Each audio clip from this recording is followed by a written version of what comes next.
Hello my vibrant viewers, I am Britley and welcome to my channel. So first and foremost, yes, I am fairly new to YouTube, and with that being said, I feel like it's only right to do a brief getting to know me session before diving into the topic of today's video. And in the tail end of that introduction, I want to also establish my hopes for this channel as far as content go and long-term goals for the content of said channel. So a little bit about me. As I stated before, my name is Britley. I am 24. I will be 25 next month, and I live with my family as well as my dog and my rabbit in a small city just outside of Detroit, Michigan. I just recently received my bachelor's degree in science from Grand Valley State University and had an emphasis in American Sign Language, hence the hand magic, as my friends and I back at school used to call it in the beginning of this video. I hope moving forward on that note to keep incorporating sign language, even if it is just in the intro in these videos. However, if that's something you guys like or would want to see more of, I am willing to make videos in their entirety of their content in sign language, if that's something everyone's interested in seeing. Either way, I do hope to have it be something that is incorporated in future videos, just being that it's something that I dedicated so much of my time and life to and hope to have a career in. And that's pretty much me in a nutshell.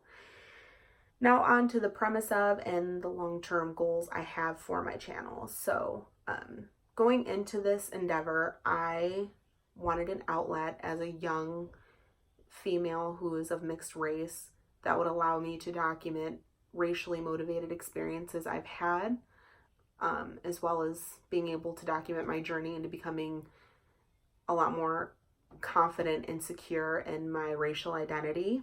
And those little sessions every week that I'm going to incorporate into the videos on these different topics that I mentioned before are going to be cutely dotted tea time with me. So keep watching if you're looking forward to that. And as far as long-term goes, I want my channel to serve as a means to connect myself and other people who have similar racially motivated experiences. And I also would like for it to be a means to help both educate and help people come to terms with their racial identity if they are struggling with that. That I'd feel like that would be incredibly rewarding and something that I'm both passionate about and know quite a bit about personally and educationally. I did take courses like that at school, so I do have, both the personal and educational background to be able to help people with that, and I just feel like it would be something going forward that I would really be interested in doing. And now that we have all the business stuff aside, settle in, grab your mugs, because this is tea time with me, Britley.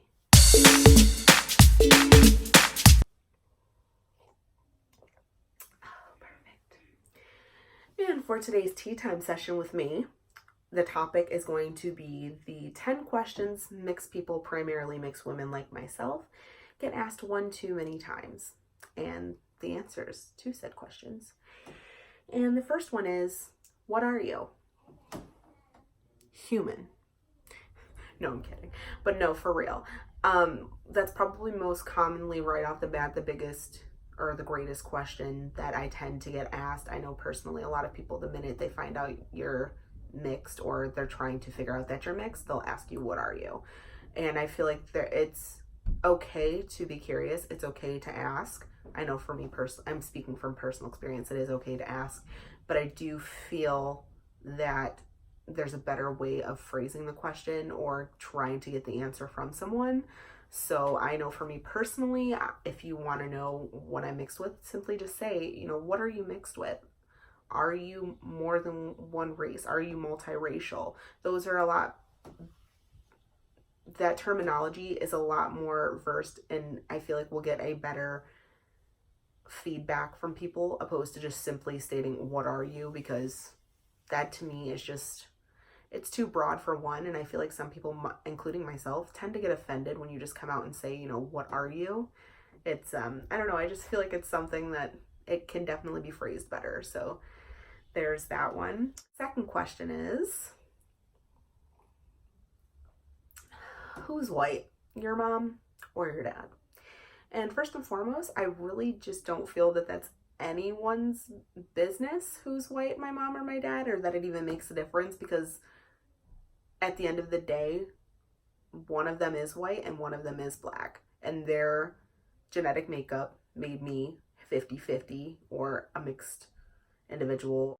It doesn't matter who's white, who's black. At the end of the day, it's made me 50-50, and it makes them at the end of the day 100% of each what they are. So I really don't think it matters.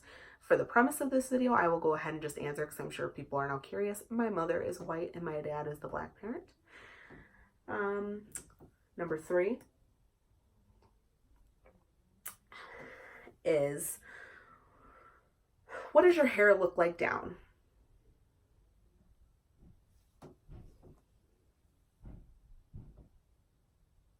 No, I'm kidding. But for real, a lot of people tend to ask, because my hair is 9 times out of 10, it's up.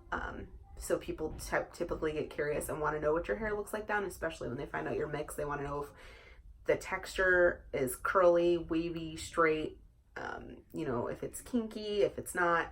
A lot of people just tend to be curious of what your hair looks like down when you are somebody who's multiracial. And then that usually comes with the 4th question in your follow-up question, which is, can someone touch your hair? And I'm just going to go out on a limb and speak for everyone who's multiracial, or just people in general. No, you cannot touch my hair. I don't care who you are. You just don't do stuff like that. And number 5, do you date white guys or black guys? And this, I feel, is synonymous with my response to the question about if my mom or my dad is black or white. I am somebody who, as cheesy as it sounds and as cliche as it sounds, date people because of their personality, not the color of their skin. I've only been in and still am in a significant relationship with a white individual.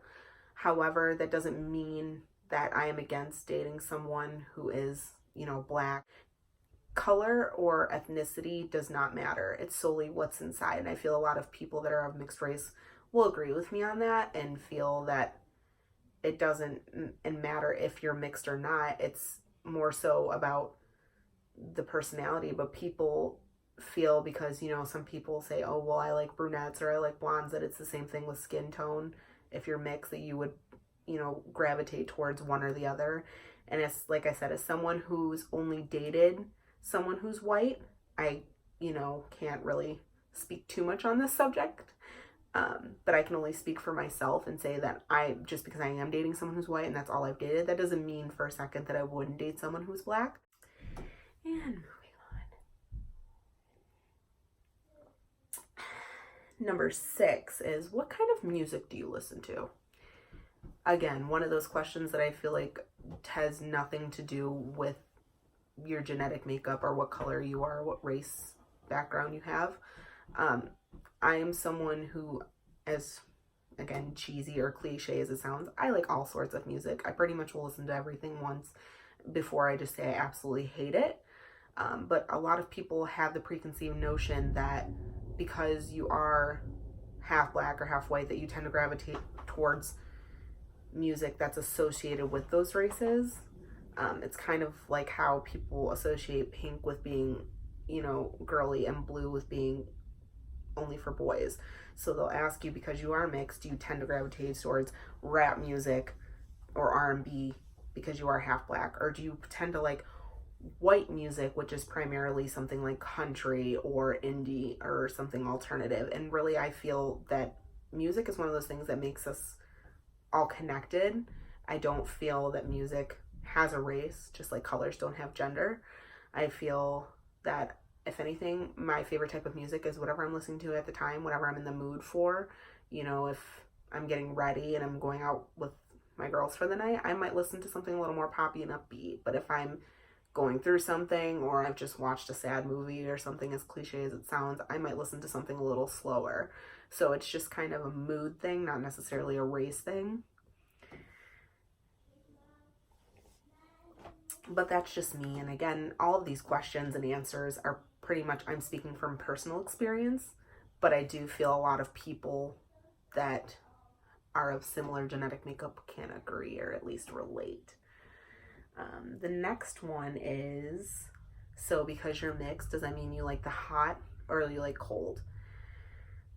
again, it's one of those things that people have these preconceived notions or these stereotypes that all Black people are always cold and white people are always hot, or, and which to some extent it kind of can be true culturally, because Black people tend to come from regions where the climate is a lot warmer, and so they tend to like to be a little warmer. And again, white people tend to come from regions or countries where the weather fluctuates, or it's cold a lot of the time, so that can tend to bring a little truth to the statement. However, it doesn't necessarily mean that just because someone's mixed that they tend to be hot or cold all the time, or because someone's Black they want to be hot all the time, or wearing hoodies in the summer.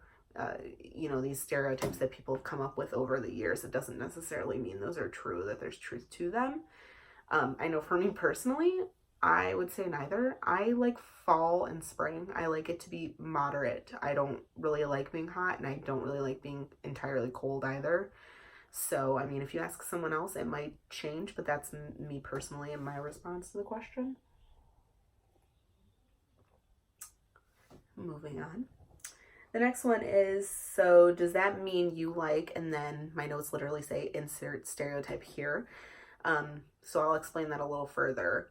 People feel that there's certain likes, dislikes, etc., and things of that nature that go hand in hand with someone being of a specific race. So a lot of the very common ones are when people find out you're half Black, oh, so that means you love fried chicken, right? Or you love grape Kool-Aid. What's your favorite fruit? Watermelon? Or when they find out you're half white, so does that mean your mom doesn't season her food? It's a lot of what people tend to think are funny stereotypes, but they are also very serious, and they can be very offensive. And it also makes it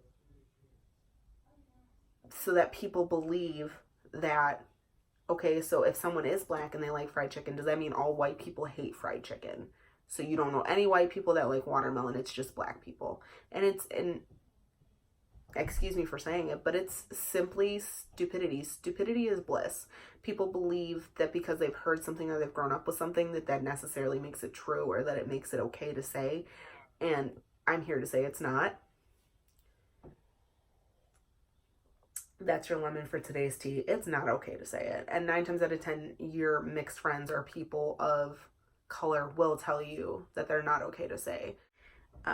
Is which race box do you check when filling out forms? Something I've actually recently had to deal with, filling out job applications and such before everything that's going on with the pandemic has been going on.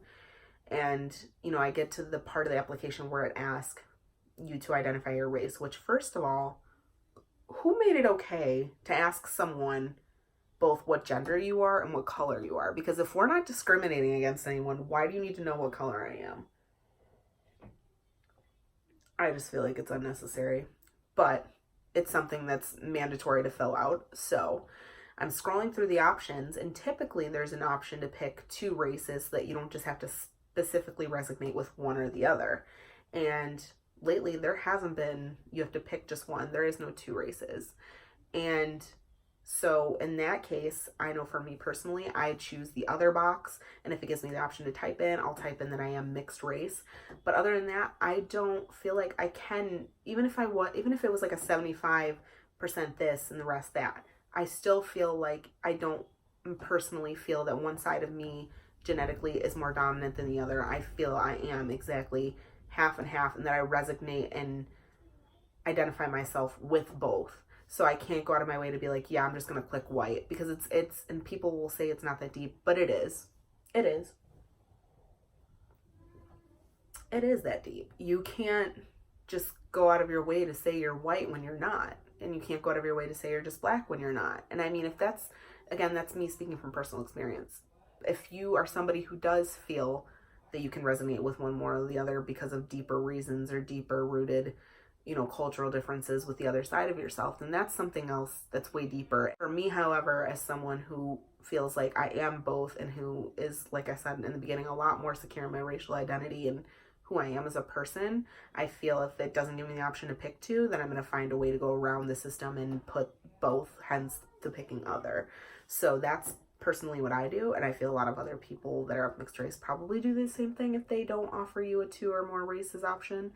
So, but if you haven't been able to pick 2 or more options and you get to that part of the form and you're like, what do I do? There's your T for that. And last but not least,